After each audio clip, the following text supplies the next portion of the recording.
I just can't believe that Stephanie Meyer did 9/11. That's crazy. Absolutely triggering. Oh my it. God. Speaking of 9/11, you could probably go 911 miles per hour if you were driving in a car, one of the cars from the film we're discussing today, Too Fast, Too Furious. And this is You Gotta Watch It, a podcast where we discuss movies that one or more of us have never seen for the first time. The kind of movies that when you tell someone you've never seen it, they say, dude, you gotta watch it.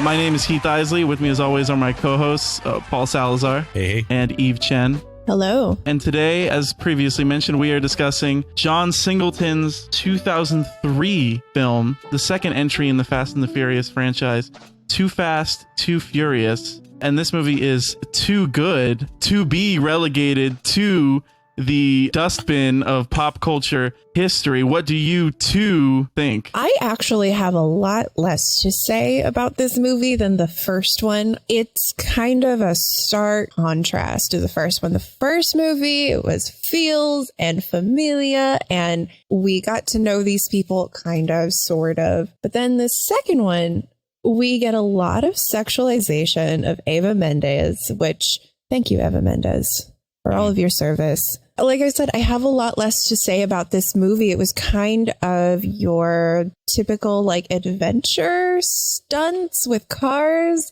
It didn't focus a whole lot on the intricate relationships of the characters. Normally, I really like to focus on, like the political points, but there wasn't a whole lot of that in this movie. So, Paul, what did you think? So it took them about a year to start production on that baddie. They're still in Miami. Wait, no, they went to Miami. They were in LA before. Yeah, they were previously in. We're hopping coasts here. We went from the west to the east. They did a little road trip on the Route 66, I'm sure, which is kind of like where Vin Diesel. It seemed like that's where life is a highway, as we all know. Yeah.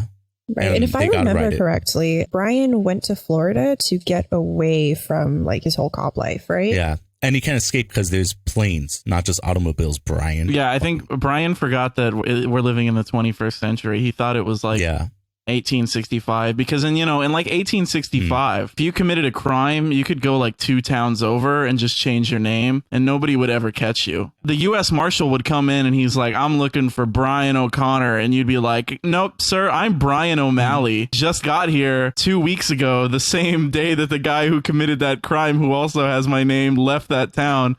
But it's not me. Easy. And we don't have like a paper trail because it's like pre-computers. Or even organized bureaucracy. Yeah. So if you don't know that this is me, so I'll see you later. And then the marshal would just like kill him anyway on a hunch.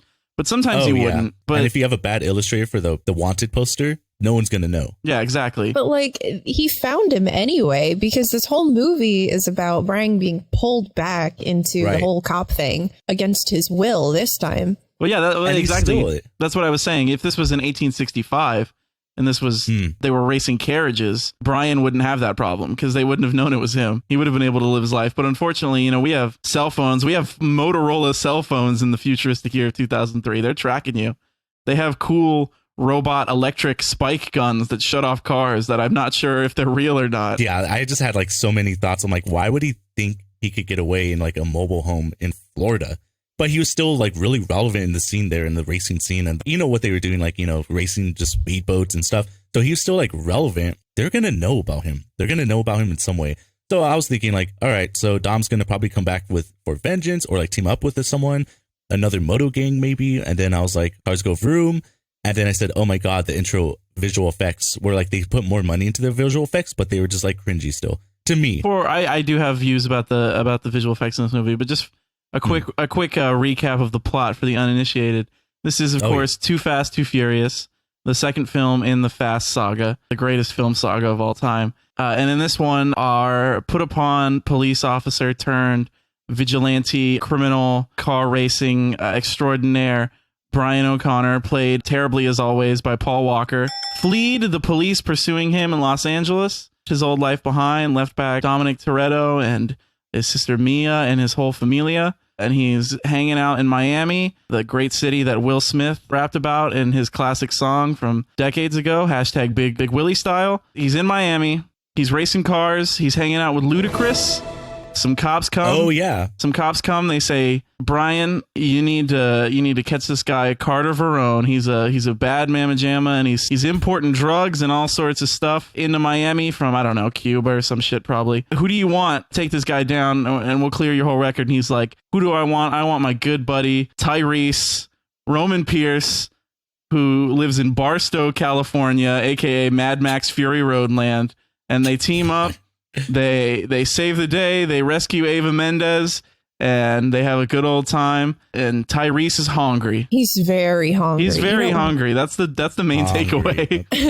One of the problems that I had with this movie was in the first one, two main female characters that we had was Mia and Letty. And they felt like very fleshed out characters. They had personalities, they had backstories, they were well respected as characters and as women, and it felt like they were really well written.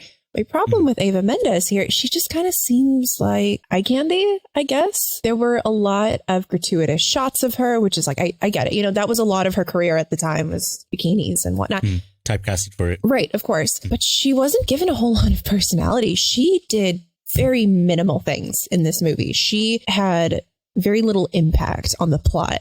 And when that happens, that is disrespectful to women in movies. So I really had a problem with that. I big time agree. I don't know how Paul feels, but I definitely agree. As far as female characters go, this movie in general is a huge step down. I mean, all of these movies sexualize women to some extent. That's part of the appeal. I mean, the family is the appeal, but also, you know, just for random Joe Bob who wants to see a movie, he wants to see fast cars and hot ladies. And of course, in all these movies, you're going to get that. The hot ladies are also characters, and they're not exclusively defined by their hotness. I mean, Mia is an attractive lady, and Michelle Rodriguez, Letty, is an attractive woman, and she has some hot, steamy sex in the first one with Dom. That's never the defining aspect of who she is. In this one, the defining aspect of Ava Mendes' character is if she is competent enough of an FBI agent to not become dickmatized by the international drug smuggler that she's trying to spy on. I mean, the implication is like that would even happen is like a pretty disrespectful, like, hey, you know, you can't hire broads because they'll start sleeping with the enemy. That was her whole thing, though, right? That's what I'm saying, undercover, and she was, yeah, that's fine. But she was an incredibly two-dimensional character. In the end, she was a damsel in distress on the boat and needed to be saved by our two male protagonists. It was just gross. I wasn't about that. The trained FBI agent needs to be rescued by the two doofuses who know how to drive cars fast. I didn't agree with that. And the very two-dimensional, that was the exact takeaway I got from it. Not just the hypersexualization that started the movie, which is significantly more and more apparent than the first movie. She seemed at first so confident being a double agent and being, you know, very secure in the plan, basically, of taking down this drug dealer and everything that was going on. All of a sudden, there's a switch up of like, oh, wait, but she's a woman, so she needs to saving. And I'm like, no, bro. Like, even signs of the times, like, oh, come on, there's Sarah Connor, there's Alien, like, there are fucking badass women out there. Why can't she just be one of the ranks? Like, that could have redefined her character in the whole franchise. Yet they just choose a throwaway character in the end, which is disrespectful. There's nothing wrong with having a sexualized woman in a movie. Right on. Right? Women are hot. We love them. We do. But you can be hot and be a three-dimensional person at the same time. You know, Yeah, it's not one or the other. I will say a bit of a spoiler alert for the future episodes in the series. Ava Mendes does return. Unfortunately, she still does not do anything as far as I can remember. So that's nice. She is in more than one movie, but she doesn't get any more character development. We don't really see like her life or what she does. It's pretty much just her job and the fact that she's hot. I gotta say, that's fucked. Pretty disrespectful that like of all the guys you could have gotten to play a drug dealer who potentially seduces Ava Mendes, like they got a guy who the actor who plays Carter Verone, his name is Cole Hauser. I don't know. I mean, he's been in some stuff, not super familiar with his work. He looks really weird to me. I don't know. No offense to Cole Hauser, but he looks like if like Pinocchio grew up into a man. Yeah, he wasn't intimidating in any way. Like when he was like, "Oh, what did he say to Jay?" Their interaction, he was trying to be intimidating to him. Oh, was it when they were in the club and he had the rat in the bucket? It was like that. Yeah, like he just wasn't scary or like he wasn't villainous to me. He was just like a little shit. Basically. He's very comical, and that's because he looks like a wax figure. He looks like he looks like a Madame Tussauds like thing, like you'd see in one of those museums. Like it's very off-putting. So I guess I kind of disagree. I do think he's intimidating, but in like a horror movie way. Like he looks like the Phantom of the Opera. Creepy. And he's like melty. Like that's what he looks like to me. Okay. Yeah, so it's a different villain. Okay. If Cole Hauser ever listens to this, I hope his feelings are probably going to be hurt. He's going to be like, I don't look like the Phantom of the Opera. He's the one we got to roast then. Last time was fucking, who was it? Oh my God. Ja Rule. That doesn't have a Ja Rule, so it's him now. That's the biggest problem with this movie is that there's no Ja Rule. I did think it was weird how... But ludicrous. I did think it was weird how everyone turned to the camera when they were all together at the beginning of the movie, and they were like, it's weird how Ja Rule and his ineffectual, impotent penis aren't here. They all looked into it. That was absolutely in the movie. It's weird how... I don't know why they put that in the movie. It's kind of... They looked to the camera and they said... Audience, what do you think about Ja Rule's broken penis? I don't know. That was a little bizarre. And then they started screeching. That was even stranger. I don't know. Maybe that was in the director's cut. I don't know. I don't know why John Singleton would put that in this movie. It was a little absolutely banshees just going off on it. Yeah, I don't know. Released the Snyder cut for Too Fast Too Furious. It was released the Singleton cut. It was totally inconsistent. Yeah, they all started screeching like R2D2. I thought it was a little uncomfortable. No, but you're right. In place of Ja Rule, and this time we have Ludacris, who is one of the key members of the Fast family going forward. You know, in every movie in these first three movies, they start introducing more and more characters, and then round 5 is when we get everybody together. And Ludacris and Tyrese are the major additions to the Fast family in this one. And say what you will about this movie, it's a little stupider. I mean, it's a lot stupider than the first one. It's, you know, it's just sort of a by the numbers buddy cop movie. The characters aren't as fleshed out. I love Ludacris and Tyrese's characters. Tyrese especially, he's some much needed comic relief. He's very silly. He's very funny. He says "breh" a lot. He's hungry a lot. I love the breh. I love the brehs. Just every sentence, breh. What's up, breh? He big Barstow energy. Shout out to the high desert. Shout out to the IE. We got another mention of that in this movie. It's great. It's great. I love Tyrese in this movie. I love Tyrese in the rest of the franchise. He's real funny. What are you guys' opinions on Tyrese? Do you think he? I mean, because obviously his addition to this movie is to take the place of Vin Diesel, because I think they wanted Vin Diesel, right, and he was too busy filming one of the Chronicles of Riddick movies at the time, so he declined. Oh, is that why? So that's why. Yeah, because he was offered like $25 million to come back, and he was like, nah, Chronicles. Yeah, which I mean seems wild to me, but I guess he was like, do we need 2 movies about going a quarter mile at a time? Joke's on you. 9. We needed 9 going on 10. 10, yeah. But yeah, what do you guys think of Tyrese as a replacement for Dominic Toretto, Vin Diesel? It was, yeah, because I saw you munching. I'm like, I'm gonna let you finish that role. So it definitely seemed like a replacement of like you need that buddy cop kind of thing dynamic going on. And I'm really glad that Tyrese became more fleshed out throughout the franchise and series. I'm sure he's going to develop into a charming character to go along with Brian. That's aside from Dom. But for this movie, his relevance as the buddy cop sidekick kind of thing really showed. Not sidekick, by the way, which I thought it was going to be sideline sidekick kind of thing, because like he has like his lesser experience, but like no, he fucking hauled. Like he knows how to drive, which really quickly, I was appalled. Paul was appalled when I saw that they were kind of doing the test to go get the envelope of his like cigar thing where they were testing out like who's going to win and stuff. There was a guy driving a red Ferrari that just got killed. Final Destination style, just got ran over by a semi-truck. Oh, I think I mentioned this in my notes. Oh, yeah. And I was like, that was like traumatic. I was like, bro, they were just hanging out all together, chilling, talking, and he just died. Like, imagine. Yeah, it's one of the most brutal deaths in the franchise. Like, it's totally out of... He just gets fucking ran over, like crushed by a semi-truck. Literally pancake, like flat fucker. And then Tyrese is like, that's crazy, bruh. And then we just move on with our day. They just fly away. They just keep going. And then they had a shootout and stuff. I'm like, bro, this is like unnecessarily like violent in so many ways. Like they could just zoom away. I think he was a great addition. He has his own character traits and his own agenda in so many ways. Like you could already tell, like he's a very confident character, and he doesn't take shit from people. He's gonna go with what Brian says, because out of respect for, I guess, like I don't know, like I wouldn't trust him, so he's fucking narc still, but whatever.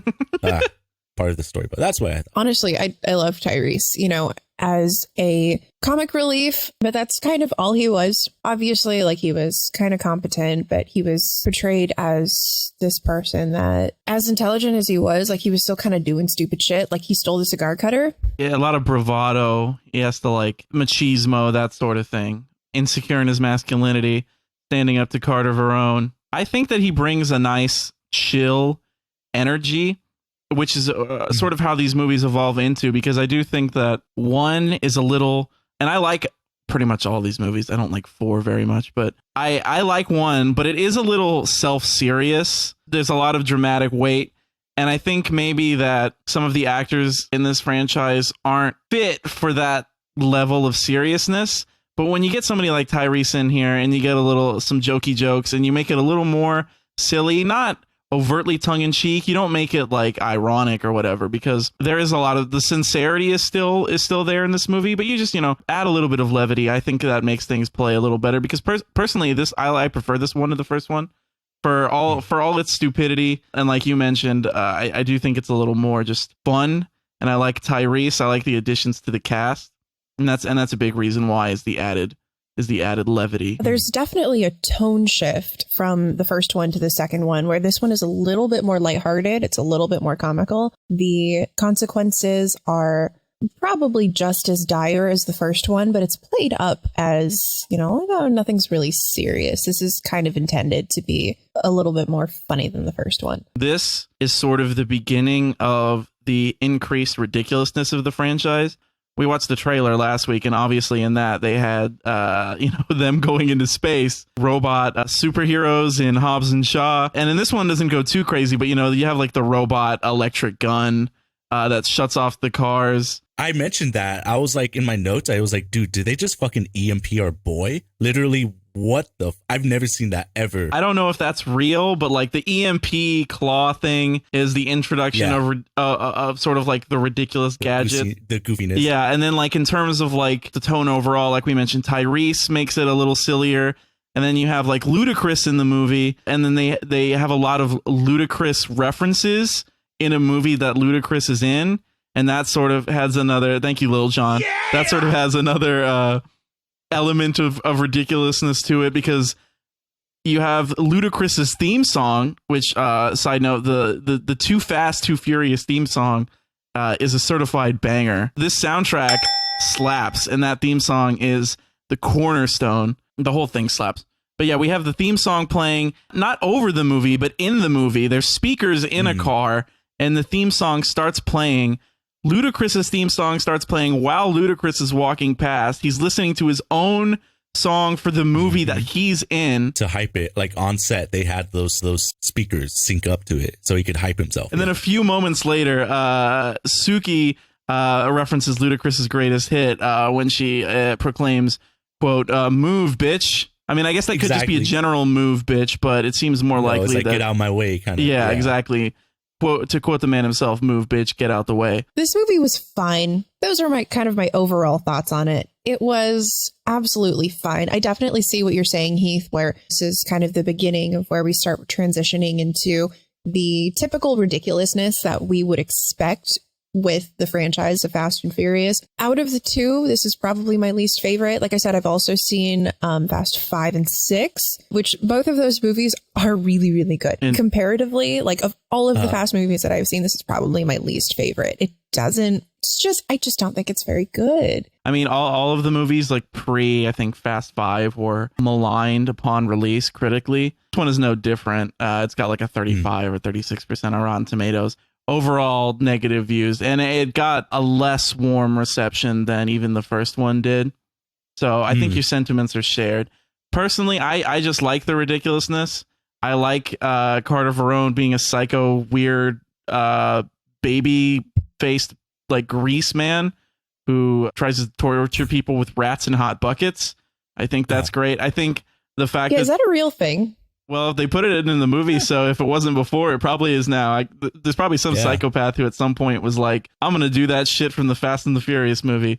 And then some saw shit. Yeah, exactly. No, that was a torture technique. A lot of people like doing shit with rats. I don't know why. That's super fucked up. What did the rat do? There's like the thing where they put like a hot match at the end of a bucket, and the rat just like, and they put that bucket on someone's like stomach or heart cavity, like, and the rat is supposed to like eat through them because it's trying to get away from the flame because it's so hot, and it eats through their literal stomach. So like rat shit has been around for a while. Don't know why. That's super fucked up. That's why the rats are just, they did the bubonic plague because they're like, you know, we're tired of this shit. I don't care about torturing people. Like if you're torturing them, I don't know. Listen. Eve endorses Guantanamo Bay. Get those drinks. I honestly, my thoughts are that I could care less about what happens to people. But like the rat, what the fuck did the rat do? The rat he was just minding his own business, and then somebody snatched him up and stuck him in a bucket. Eve Chen, more like Eve Cheney, because you're like Dick Cheney because you like torturing people. I don't like torturing people. Listen, it depends on the context. It depends on the context. If it's consensual, sure, let's go for it. Right on. Would you consensually allow somebody to put a rat with a hot bucket on you? I would not consent to that, but if somebody else consented to it, then... But listen, the rat cannot consent to this, so I wouldn't bring that into play. As long as it doesn't ultimately end up hurt. Like you take the bucket off before it suffers any long-term damage, I think it's okay. Because, you know, people like to put gerbils up their ass or whatever, and... Oh my God, what does that do? The gerbil can't consent, but he also doesn't get hurt. I don't think that we should do that. It's so, how do you even, like, oh, I don't even want to know. There's some actor who, like, for years, it was rumored that he liked to stick gerbils up his ass. I don't remember who it was. It's not true anyway, so it didn't really matter, but that was just like a thing that went around and it became like an urban legend. Kind of like how Marilyn Manson removed 2 of his ribs so he could suck his own dick. Well, that one's true. I saw it. Oh, Jesus. Yeah, I saw him do it. I don't think that we should be involving any animals that cannot consent to any kind of activities, right? Like we should be able to give them their own bodily autonomy. Yeah, so don't bring rats into torture. Don't bring rats into anything. I thought that was fucked up. I didn't give a shit about the detective or whatever he was torturing. He's a family man. I don't give a shit. He has a wife and a kid. You know that because you see a picture of them on his desk. Okay, so he's got a wife and kid. He's still a fucking cop. He's in the wrong profession. He's a good cop. He's not a good cop. He's a dirty fucking cop. He's being paid by Varun. He flips at the end. He's like, you know what? The police move in. He's like, I got to do the right thing. Family be damned. I do think it's funny. We're talking about this cop, Carter Verone. After torturing him, he's like, he threatens him with like, he's like, I got a rat for your daughter and your wife too if you don't do what I say. My God. Oh, so he doesn't care. Yeah. But it's like, why would he choose that specifically? Like, okay, you're going to attack my daughter with a single rat in a hot bucket. I feel like it'd be more intimidating if he was just like, I'll just kill your family. But no, he specifically, that's what I'm saying. Carter Verone is like the most socially inept villain of all time. Like he doesn't know what's going on. He gets his shit stolen from him. He doesn't know like how to properly threaten his enemies. That's what I'm saying. Like he wasn't really like intimidating that way. But I guess like imagining your family getting tortured in a very specific way is like, maybe, I mean, he's not a very descriptive person. He's not very poetic in the way he said it. So maybe like, oh, he didn't get that imagery. So he didn't really give a fuck how his family was going to be tortured. But if he had a way of saying it and presenting it, his little dash of some metaphors or something, or more descriptive language, then yeah, he would have been more intimidating, but he lacked that charisma. He should have practiced beforehand. Like he's sitting in the bathroom at the club into the mirror. He's like, all right, what the fuck am I going to say to this cop after I'm done torturing him? I'll kill your family. He's like, I'll kill your family. I'll kill your family. And then he gets there. Yeah, that one's good. And he's like, and then he gets there and he's like, fuck, I forgot my line. I got a rat for your family. I got a rat. And the cop's just like, all right, I don't know what the fuck that means. Like, okay, I'll see you later, man. That's on some like Christopher Walken method acting stuff. He's like, where's the accent? I'm going to kill your family. Or like, I'm going to kill your family. Like, I was just going to say, he's a black and white villain. There's not a lot of depth to him, which is I've been noticing that with all of the characters in this particular movie. Like they're all just they're 2-dimensional. It doesn't feel like they have any depth, and I don't love movies that do that. Well, you know, there are some movies that can do it really, really well. And it's those kinds of movies that it's just like, you know, you shut your brain off and it's no big deal. Coming from the contrast of the first movie to the second one, where the first movie we had well fleshed out characters and we loved them. At least I loved them. And coming to the second one where everybody's just black and white, it doesn't feel I don't know. It just doesn't feel on theme. Then I do think that the core of this movie, which is, I mean, I think the problem really is that like in the first Fast and the Furious, it's more of an ensemble, which the future movies in the franchise are. So, you know, they give everyone a proper character. In this one, it really is about just the buddy cop dynamic. And I think Brian and Roman Pierce both get efficient characterization, you know? They're both fleshed out enough. I don't think they're necessarily two-dimensional. You know, Roman has a conflict. He doesn't know if he can trust Brian or not. He's got stuff going on. Brian, of course, is the same guy from the first movie, but he has added layers of connecting with his friend and the conflict that arose between when he had to choose between Dominic and the law and how that reflects sort of on his earlier choice that we learned about Roman and the law. So I do think that they're fleshed out thoroughly. It's, yeah, you're just the supporting characters in this one don't get as much attention. Like Suki, I like Suki. Devon Aoki in this movie is iconic. She always gets posted on social media and stuff, you know, her outfits and her cool pink car. But she doesn't. She's a vibe. She is a vibe. She is indeed a vibe. I was thinking that they should bring her back because she's one of the supporting characters that hasn't been in any of the subsequent films. And I think that'd be cool if they brought her back and like gave her an actual character. She's fun in this movie. She's not great, but she's fun. I like her in the race. I like that first race in general. I think Paul, you mentioned the special effects. Oh yeah, and the bridge. Yeah. I mean the intro to the movie with the special effects was a little corny, but you know, it was the times and there's more of a budget for it.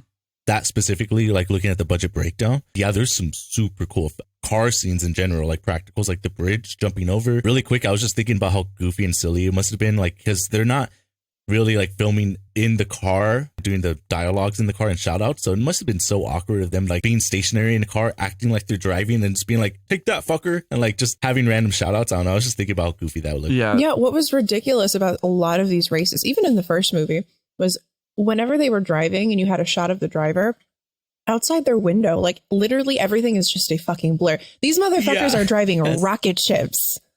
Yeah, cars don't go that fast. I wrote down some notes about this. In general, I think that the action, like specifically the races, in this movie are a lot better than the first one. They're more engaging, especially like that opening race.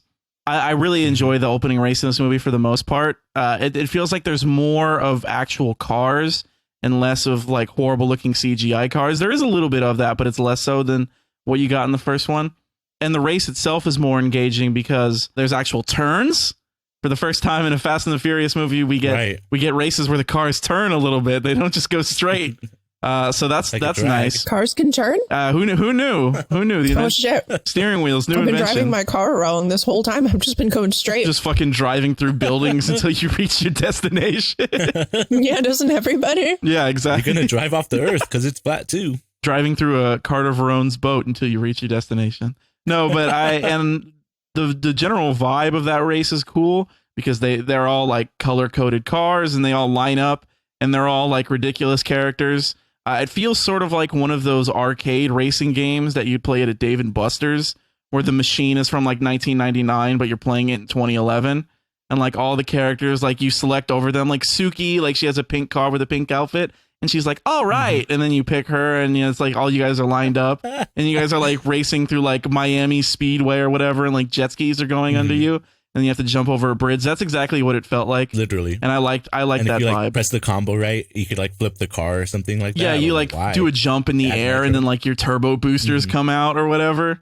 Yeah, it was certainly way more fun than the first one, these races. And then the second race, I mean, the second race where they're racing for the muscle cars, that one is... Oh, I have so much about that one I think is fun too, because that's the first time in, at least for me in this franchise, that I feel like actual tension in a race. And I don't know if it's... like difference of cars, like generationally too. Yeah, it's just like the setup for the race is good. There's a lot of... you love a come from behind victory. That's in there. It's just a very engaging action moment, and I think it makes for probably the best one in this movie, in my opinion. Like, there's less CGI. One thing that did reoccur that I hate, and it goes away, thankfully, in the later movies, but the fucking CGI NOS zoom in on the car when you press the NOS button. Oh, yeah. And let's see all the brain blast. The brain blast shot. Yeah. Fucking hate it. It looks bad again. It looks even worse here because it's like I already saw it once. I don't need to see it again. They're just like re-inviting there. I'm like, okay, this is a little redundant. In that race, it was just really weird, like how First of all, Roman's a little racist with like his call out. Oh yeah, during that race. I wrote something down about that. Like Roman's idea of a joke is to just like start speaking gibberish as if it's another language. Like he's harassing them the entire movie, and then he's just like taco burrito. Like it's super fucked up. And it's like, dude, you're from California. Like it's not like this is your first time engaging with people who speak Spanish. You should be like more accustomed to this. And then when they lost, like those two muscle car dudes, they were posed so awkwardly with their ladies, like kind of like comforting them from behind.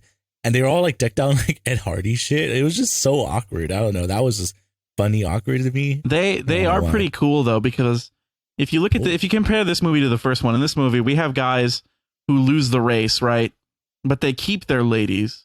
But in the first one, Ja Rule lost the race and he got no ladies it's because his dick doesn't work. That's right. It's because his dick doesn't work. Unlike these two fine gentlemen whose penises are very virile and active. Oh yeah. So I mean, like the only variable here is whether their dick works. Exactly. So if your dick doesn't work, you lose your lady. Mm-hmm. Their dick worked. They kept their women. Exactly. And Ludacris, that's actually I was reading about this. They wanted to bring Ja Rule back, right? And they had written in like a sex scene between like Ja Rule's character and Suki. And they were going to do it for real because they were going for the hard R. They were going to have like full penetration, full frontal. And they were like, Ja Rule, we just need your penis to work for the scene. We'll pay you $10 million. You get to have sex on camera. All we need is for your penis to work. And he was like in the bathroom trying to get it to work. And he's like, I can't do it. So they replaced his character with Ludacris. Unfortunately, they decided to go against the hard R. They cut that part out. So they could have brought Ja Rule back anyway. But by that point, they had already rewritten the character to be for Ludacris. So they were just like, I guess we'll keep him. And the rest was history. So Ja Rule was sort of written out of fast canon by having a broken penis. And that's real. Yeah. You can fact check everything I just said. You can fact check it. That's tragic. You can fact check it with me. If you ask me, I'll tell you that it's true. They don't need a fact check. This is the fact check for people. The podcast. Everything that we say on this podcast is absolutely true. It's all facts. We spill no nut. No nut. You know who else spills no nuts? Fucking Ja Rule. Fucking Ja Rule. We are the defining authority on whether or not Ja Rule's penis works. We're actually retitling this podcast. It's the Ja Rule Penis Cast. Breaking, Ja Rule's penis continues to not work. More after the break. And I would like to take this break to mention that I love Fruit by the Foot. And if anybody would like to send me Fruit by the Foot, please do. You are on a roll. Yeah. I love it so much. This is my third one today. We're gonna put your address in the description, so anybody who wants to send you Fruit by the Foot, they'll know where to send it directly. Yeah, I'm gonna go drop it off. Here's Eve's like a dead animal at my front door or something. A rat. You're gonna get the rat treatment. Here's Eve's address. Make sure, pretty please, promise to only use it to send them Fruit by the Foot, and do not send them anything else. No junk mail for them. No junk mail. Only Fruit by the Foot. Certainly, I will not have anybody threatening my life. Yeah, don't send any threats like that are cut out from newspaper clippings or anything like that. Think about how intimate that is. Like someone took all the work to kind of scrap that together. That is so cute in a way. Like they took so much work to threaten your life. They do it so that like the forensics can't track your handwriting. It's so much work though. Like honestly, why don't you just use a typewriter? I think that actually, like, I don't know if you can do it with computers, but like with typewriters, they used to actually be able to like do forensic evidence to see where the ink came from. And then from there, you could like determine like where the person, like where it was sold, and then like who bought it. I mean, it's more difficult than like finding a handwriting match, but like there is stuff you can do. Right. So that's why they cut out magazine letters. Wait, if you just write with the opposite hand, it's going to be a little scribbly, but they can't match it. Also, if you sign anything with the opposite hand, it's forging and it's not your signature. Weird. Signatures are fake though. It's not a real security measure. No, because you could just put a little dot and it'll approve it. I think like I don't know what I was watching, but it was something about signatures, and they were talking about like your signature can a Declaration of Independence. So it was National Treasure. They were talking about signatures and National Treasure. Nicolas Cage was talking about how he could forge Ja Rule's signature to put it on the Declaration of Independence. I did not see that. Speaking of signatures, I want to talk about Paul Walker's signature, not his written signature, but his signature outfit that he wears in this movie. His sick ass California boy.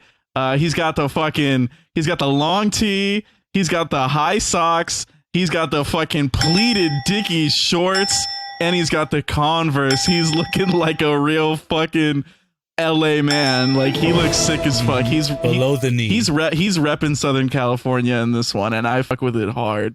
He wins best dressed for that. Absolutely. They didn't even have to like have a not set designer. They didn't have a costume designer for him because they're like, you know what? He's just a natural, and that's why they got Paul. Exactly. Walker. I mean, it was just his own closet. Paul, do you feel any connection to Paul? Oh no, I rather just disconnect at this point, to be honest. But it's because you guys share a namesake. Like you're sort of one and the same. I feel like sharing a namesake with someone, like it's always like kind of like the tethered in some way. Like there's something completely wrong with them, and they need to be. Or I am the one that's wrong. Maybe it's me because I'm not. Oh no, he's passed away. Yeah, so I was gonna say you're like the inverse of Paul Walker because you're alive. Yeah, and so he's not. That's it. So. I'm alive and breathing, and I can still drive. Yeah. So that's my feat. Yeah. Yeah, they should have replaced Paul Walker with Paul Salazar. they just CGI it, so I'm just a green screen kind of like blob going on. No. They keep it you, but it's the same character. It's just you walk on, and they're like, Brian, you look different, and you're like, I got facial reconstruction surgery.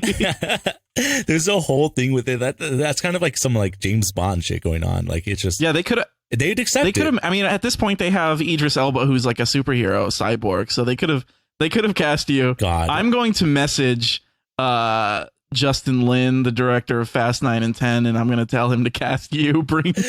Oh my God, he's a Libra. Paul Walker? No, he's a Leo. Yeah. I'm trying to find out. September 12th. Big Leo energy. I'm just trying to find out everything about this dude. What happened on September 12th? What happened? I can't tell you what happened. He's a Virgo. Just kidding. I can't tell you what happened on September 12th, but I can tell you what happened on September 11th. And that's on who is it? Stephen Meyer, right? Stephanie Meyer. Yeah, if you think about it, Stephanie Meyer. 9/11 was really just Too Fast, Too Furious of planes. Oh my God! Because there were two towers. Trains, planes, and automobiles. There were two towers and there were two planes. And then that's the thing. Like that's why they're introducing planes now, so they could kind of segue into the theory, right? Because they're going to space, so that's going to confirm the moon theories and like if the moon's real or space is real. And then they have planes now, so they could every plane tragedy, Bermuda Triangle kind of shit going on, 9/11. It's all confirmed. Fast 9 is. They could pull like Avengers Endgame and have them go back in time to do 9/11. That's probably what they're gonna do. They're probably gonna fly so fast or like go in that like, oh my God, like a time traveling kind of car going on. That's probably what that thing is. What if they pull in the DeLorean from Back to the Future and it's Doc Brown and he's like, Dominic, we have to go back to September 11th, 2001. What movie are we talking about now? We're talking about Fast 11. And yeah, specifically Fast 11. Where Dominic Toretto and the Familia go back in time to do 9/11. They make sure that it happens. And it's a like crossover movie with Back to the Future. Well, they're both Universal properties. Oh my God! So technically, it could happen. It could happen. Like they could get Christopher Lloyd is still alive. He was just in. Yeah. He was just in the movie Nobody. If you guys have seen that with what's his name from Better Call Saul. Oh, that I don't know the actor. Bob Odenkirk. Hold on. Yeah, but Christopher Lloyd plays his dad, and he's like 80 something, but he's still kicking. So they could put him as a member of the Fast Familia in character as Doc Brown. Have them go back in time to do 9/11. This has been a really long, elongated bit, but it's going to be called The Furious. Oh no, A Furious 11. I also wanted to say pretty good that when you were trying to think of a name for Fast 10, I didn't get to say it at the time, but it should be Fast 10 Your Seatbelts. Oh man, shit, that's really good. Thank you. I don't know if anybody else has done that. I'm sure somebody has thought of it. I didn't copy anybody. That came straight from my brain to your ears. I think it's great. I think both of you should be in the writer's room when they're making those movies. We should be. I think they'd really value my ideas, like having them do 9/11 again. And directly referencing that Ja Rule's dick doesn't work. Yeah, exactly. Oh, they would bring Ja Rule back, like for like as a member of the Fast family, and just so that they can roast him that his dick doesn't fucking work. I can't race until you give me Viagra. What if they have to? He's racing for the Viagra. What if they bring him back in number 11, and not only do they have to go back in time to do 9/11, but they have to go back in time to stop the fire festival. Oh my god. Yeah, we didn't mention What that happens? last time when we were shitting on Ja Rule, but Ja Rule deserves to be shit on because he ripped a bunch of people off. Probably because he was trying to compensate for his failure of a penis. Oh shit, he did that? Yeah, it was like him and some trust fund douche. I remember the trust fund douche. I didn't think I watched the documentary. I had no idea that Ja Rule was in it. Yeah, Ja Rule's filmography is very limited. It's Fast and the Furious, Viagra ad campaign, and then like the documentary about the fire festival. Wow. Okay, so he is not a good person, and his dick is broken. Yeah, and those two usually are one and the same, really. You get problems after that. He really didn't deserve bitches. No, he didn't. That's why they left him. Good for them. Exactly. All right, so back to this movie. Yes, thank you. That's on the end sequence, because I think the end is pretty sick. Like the whole car switcheroo. I think that's a really clever thing. We've talked about the other action scenes, but yeah, like all these action scenes are great. And there's so many cars in that one. They're all driving around. They're going crazy. It's a car palooza. It's a whole lot of fun. There's zooming, there's zagging, there's zigging. Yeah, I thought that was super fun when they went into the garages and then they all opened up and just like a bunch of cars were zooming around in that like little space. That was cool. I actually wanted to mention, I thought it was kind of stupid that the cars that the FBI gave Brian and Tyrese were like these tricked out hot rods. Like, why did they have like, it was like silver with green flames on them, and one of them was like fucking purple. Like, if you're putting them undercover, like, why would you give them these flashy fucking cars? It makes no sense. Well, they're undercover in a community that loves flashy cars, so you gotta look the part. Play the part. Okay, but the other dudes that were like auditioning, in quotes for this part or for this job, like their cars were like black and red. They were all solid. Yeah. And then we had old school. That's true. And then these motherfuckers came in with these like flames going down the sides. Like, I just thought that was so extra. They're the fresh meat, the young ones. And like, I think those cars were like repoed cars or like repoed cars from like other street racers. So they're like, this is all we had kind of thing. I'm like, oh, that's how they acquire those. They just steal other people's shit. Yes. Of course. I don't know. The cars look cool. I mean, they look a little silly, but like, if you're going to race, have some racing stripes, have some flames, go all out with it. I think like I thought you were going to talk about the plot device of having like the trackers in the cars, which was just sort of an unnecessary bit of tension, because it's sort of resolved immediately. Like, they're just like, oh, we have trackers in the car. Okay, well, let's take them out. Like, nothing's done with it. So I feel like you could have just excised it completely. Wasn't really necessary. I mean, other than the fact that they use that as a reason to like get the other cars, but then they still use all four of the cars. So you could have just had them get the other cars for another reason. I don't know. I'm not trying to criticize the screenwriting of Mr. Michael Brandt and Derek Haas. They're professionals, but I want to assume that the reasoning is that if the FBI is giving these two people that are not cops, but they're hiring them for cop jobs, they don't trust them entirely. So they wanted to be able to keep their eye on them in case they were doing some sketchy stuff. So in terms of logically, like, yeah, it makes sense. I feel like the FBI would track gadgets that they give you. Gotcha. But it was the tracking was done by the cartel people. It was the cartel people? It wasn't the FBI? No, it was the FBI. They were like trying to monitor them. I thought it was the cartel people. They were like monitoring them. They put the tracker. The cartel people were like monitoring them, but like the old school way. Like, they were just like following them around. But the FBI put like GPS trackers in the cars, like super advanced low jack. Oh, that's why why the cops showed up, like when they were doing the initial like run to get the cigar thing. Right. Yeah. So I think logically that would absolutely make sense, and they just had to find a way to get rid of them. But in terms of the plot, it really didn't affect that much. Yeah, no, it didn't. So it could have been excised. One thing I do want to mention. I mentioned it at the top when we started talking about this, but this movie is, of course, directed by the late, great John Singleton. Shout out to him. Rest in peace. This isn't one of his better movies. I mean, we're talking about a guy who like, back to back, his first two movies were fucking Boys in the Hood and Poetic Justice. Too Fast, Too Furious, a little bit of a step down. I think this movie is, in general, like, better directed. It looks better. Specifically, the action looks better. There's a lot of like more interesting camera work, I think. And obviously, and I think a lot of that has to go to John Singleton. He's really like the first interesting director that they hired for this job, because the director of the first one, like, no hate to the man, but I mean, he directed like what, Triple X, like, and he was also a production assistant on Pee-wee's Playhouse.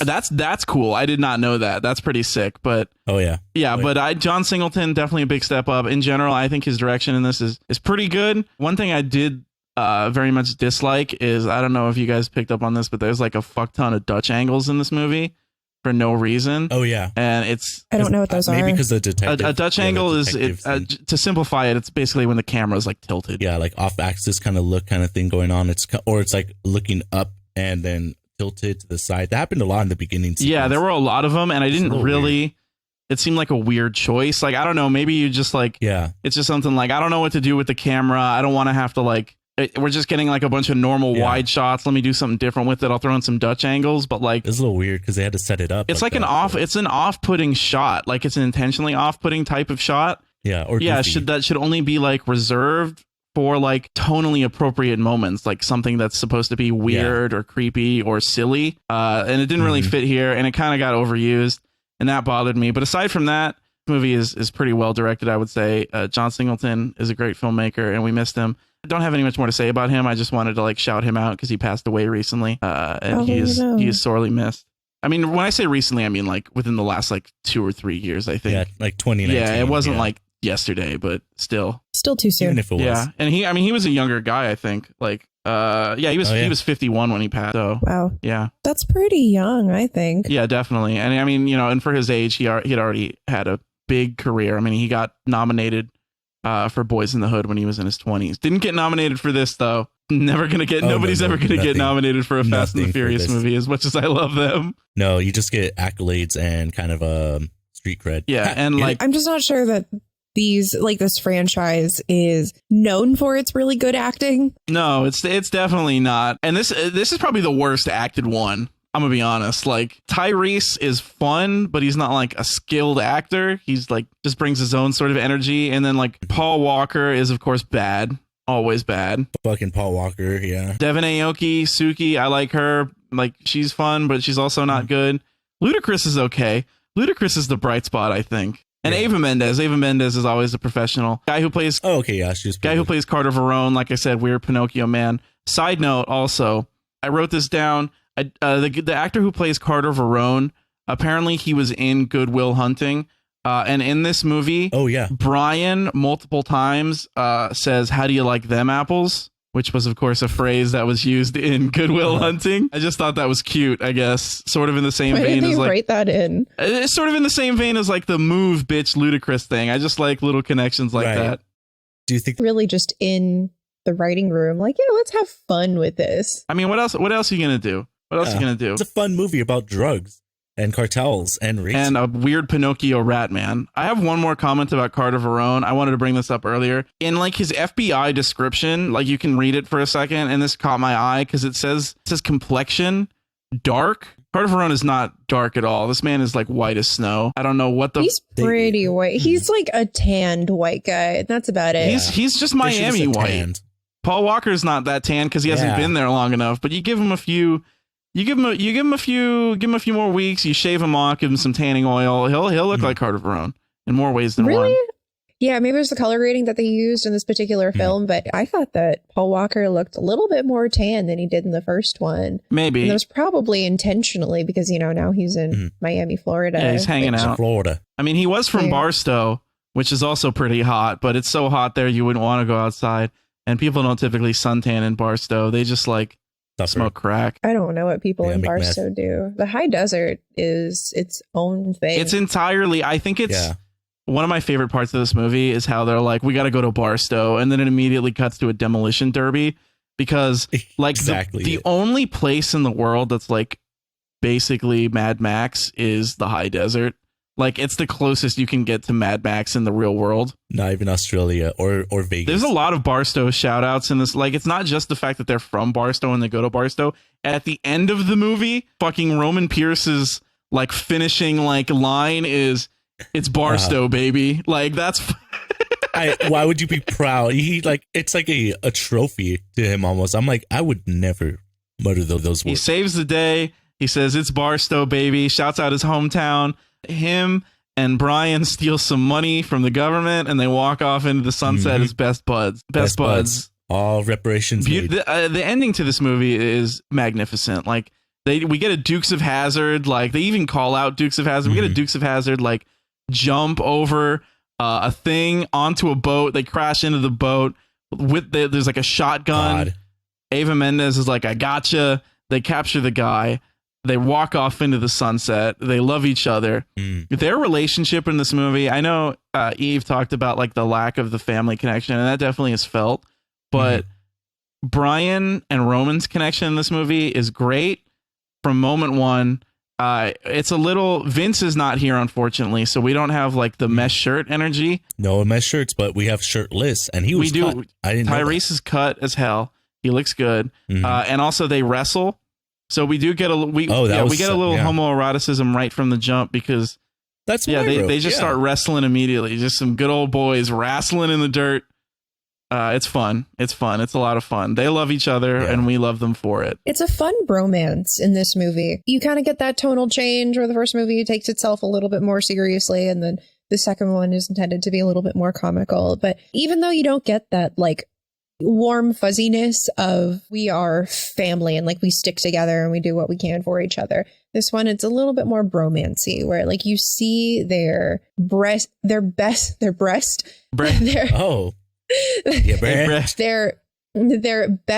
friendship and the way that evolves, and in the end they just kind of ride off into the sunset together being best buds.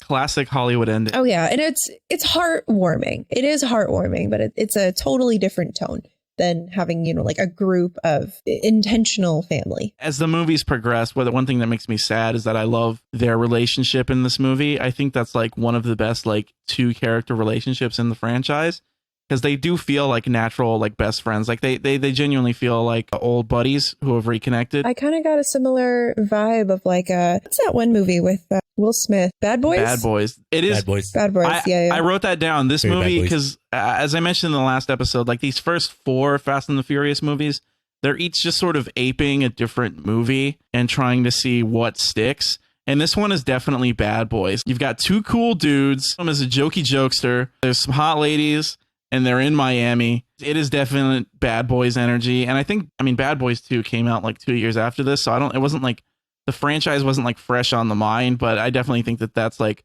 the point they were stuck on when trying to figure out what to do with this movie, was make it like Bad Boys. Their relationship, their buddy relationship is great, but it does make me sad that as the movies go on, that sort of doesn't become a big part of the franchise anymore, because the ensemble grows and we get the family dynamic, but then you don't get that 2-person dynamic, because it becomes more, when you're talking about a 2-person dynamic in the future movies, it's mostly just like Paul Walker and Vin Diesel, or Vin Diesel and Letty. And then everyone else is just like supporting cast. I was like, who's going to go? I have a lot less to say about this movie because it was just so much less interesting. Yeah, my overall thoughts, it's fine. It's an okay movie.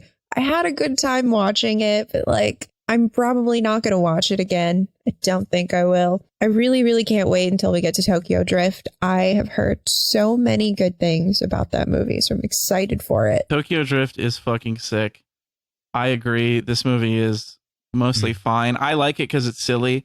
It's big, like Saturday afternoon energy. A lot of these movies are, but this one especially, like this is some shit that would definitely be on TNT.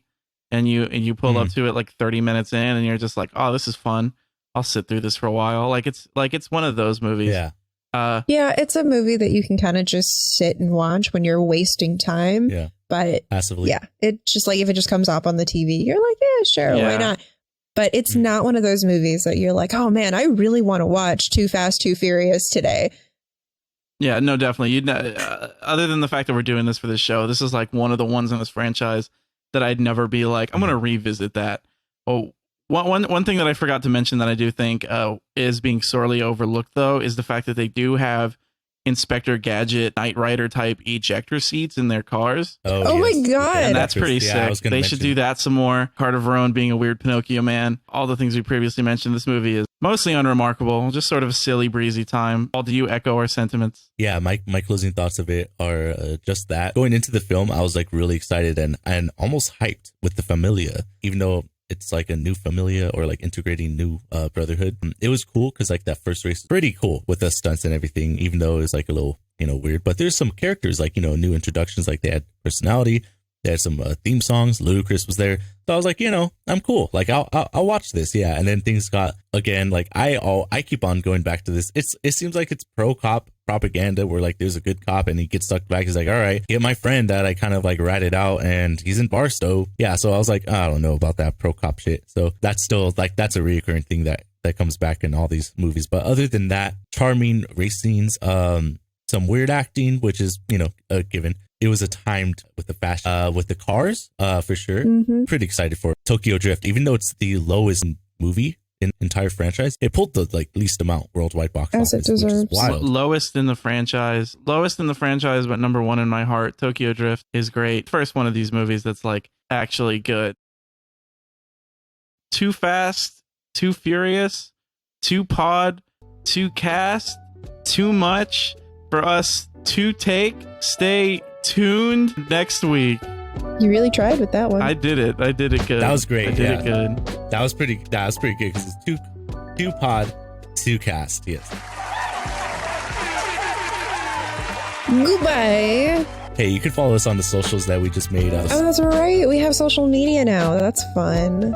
Listen to us wherever you stream podcasts, YouTube, Apple Podcasts, Spotify. We're going to keep on doing these deep dives into franchises. If you want to suggest anything, just hit us up on the social medias. On Twitter, it's going to be Gotta Watch Pod, and Instagram will probably be the same way. Follow us or I will drive a car through your house. I will Vin Diesel probably style. drive a car through your house unintentionally because I don't know how to turn my car. And you'll have 3 cars in your house and 1 jaw rule with a broken penis. Oh, I wasn't If you don't I driving don't at all. want Ja Rule in my house. Well, he won't be in your house. Absolutely. He'll be in the listener's house if they don't follow us on social media. Oh, a flaccid Yeah. one, like on the He'll side, just- kind of like some hereditary. It'll be shit. like your sleep paralysis demon with his flaccid penis hanging out of his, Oh my Oh, God. absolutely. of his jean zipper. Outrageous. Goodbye, everyone.